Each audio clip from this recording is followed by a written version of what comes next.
परमेश्वर में किया हुआ परिश्रम कभी भी व्यर्थ नहीं जाता, वचन में लिखा है। आमीन।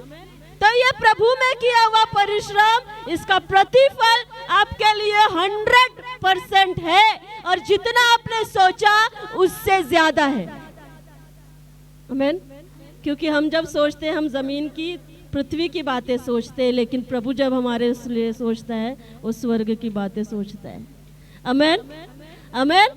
और परमेश्वर हमारे साथ है, हमारे ऊपर अपने हाथों को रखे हुए है, हमारे पक्ष में हमारे साथ खड़ा है, और वो हमें कभी भी अकेला और अनाथ नहीं छोड़ता है। वो हर समय हमारे साथ रहता है। हमारे परिश्रम को, हमारे त्याग, हमारे बलिदान को, वो सारी चीजों को देखता है। हम कब उसके वचन का आदर करते हैं, कब अनादर करते हैं, वो सब कुछ देखता है। आमीन। वो हमारा अच्छापन भी देखता है, हमारी गलतियां भी देखता है। सारा कुछ परिश्रम का फल, हमारे कर्मों का फल प्रभु हमारे लिए देने की सामर्थ रखता है। हालेलुया। अगर हमने शैतान के लिए द्वार खोला हुआ है, फाड़ खाए जाओगे। हालेलुया। वो किसी पर दया नहीं करता है। समझ रहे हैं आप लोग? आप मन के कितने अच्छे हैं, आप कितने मन के सीधे हैं, आपके मनों में कपट नहीं है, आप बुरे इंसान नहीं हैं, आप बुरा कुछ किसी के बारे में सोचते नहीं हैं। लेकिन अगर आपने शैतान के लिए द्वार खोला है, वो फाड़ खाएगा, वो दया नहीं करेगा।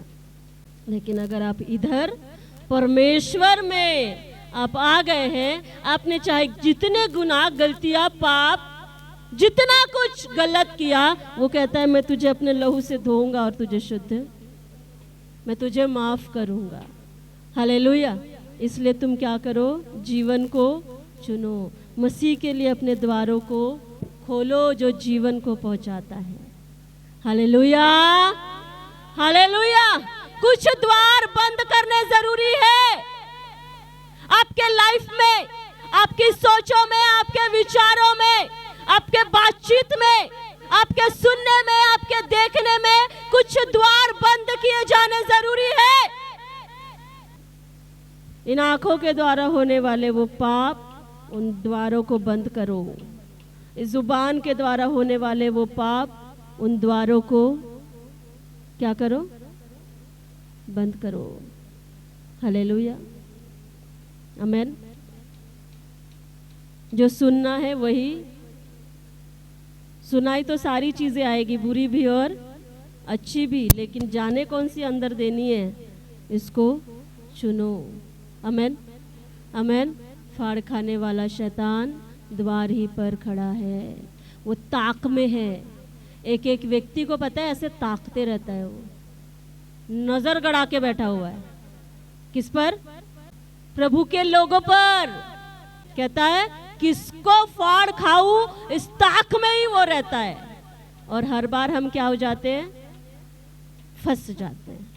मसीह के लिए अपने द्वारों को खोलना और शैतान के लिए अपने द्वारों को बंद करना है। हालेलुया। आप लोगों को समझ आ रही है? कुछ बातों के लिए अपने आप को रोक लगानी है, कुछ बातों के लिए अपने आप को आगे बढ़ाना है। हालेलुया। परमेश्वर के पास आपके लिए लिखा, वचन में लिखा, जो अंत तक धीरज धरे रहेगा। हाँ, कब तक? अंत तक धीरज धरे रहेगा, उसके लिए बड़ा प्रतिफल परमेश्वर के पास बना हुआ है। पौलुस ने बड़े कामों को परमेश्वर के लिए किया है। लाइफ में उसके भी प्रॉब्लम्स आई, समस्याएं आई, बहुत विरोध में से, बहुत सारी तकलीफ़ों में से उसे भी जाना पड़ा, लेकिन वो बना रहा। कहता है सब कुछ सह जाऊंगा अपने परमेश्वर के लिए। कहता मर जाना मेरे लिए क्या है? लाभ है। जीवित रहना मसीह है, मसीह के लिए ही जीवित रहना है, और मर जाऊं तो मर जाना भी मेरे लिए लाभ है। अपने लोगों को पौलुस कहता है, जी तो चाहता है कि आज ही मैं क्या करूं, परमेश्वर के पास चला जाऊं। क्या कहता? मन तो करता है कि आज ही मैं अपने परमेश्वर के पास, यहाँ कुछ भी अच्छा नहीं है, यहाँ बहुत बुराइयां है, गुनाह है, पाप है, इसलिए जी तो चाहता है कि आज ही अपने परमेश्वर के पास चला जाओ, लेकिन मुझे तुम्हारी वजह से यहाँ रहना है। तुम लोगों की जिम्मेदारी परमेश्वर ने मुझे दी है, लेकिन अगर मैं जीवित हूँ तो मसीह के लिए हूँ। जीना मेरे लिए मसीह है और मर जाना मेरे लिए लाभ है। Hallelujah, hallelujah. मसीह के लिए जीना और मसीह के लिए मर जाना, ये हमारे लाइफ का उद्देश्य होना चाहिए।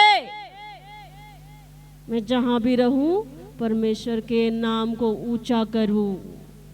कुछ तो यहाँ ऐसे है ना, उस ठहरे हुए जल को बहाव की जरूरत है।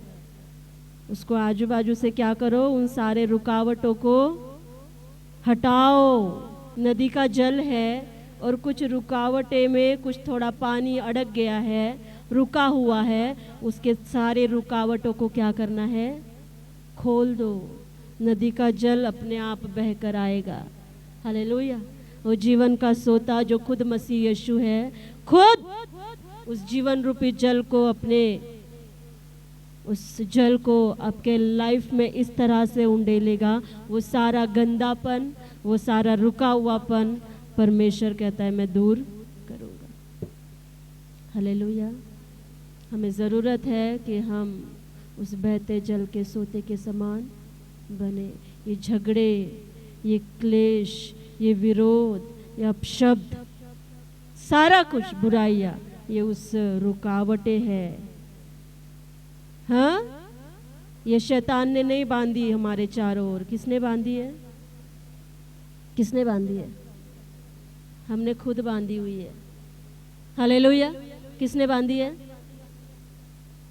उन झगड़ों के नाम की रुकावटें, विरोध की, गलतफहमियों की, अपशब्दों की, वो रुकावटें हमने खुद उसको अपने चारों ओर क्या करा है, बांधा हुआ है और फंस गए हम खुद। आज उन रुकावटों क्या क्या करना है?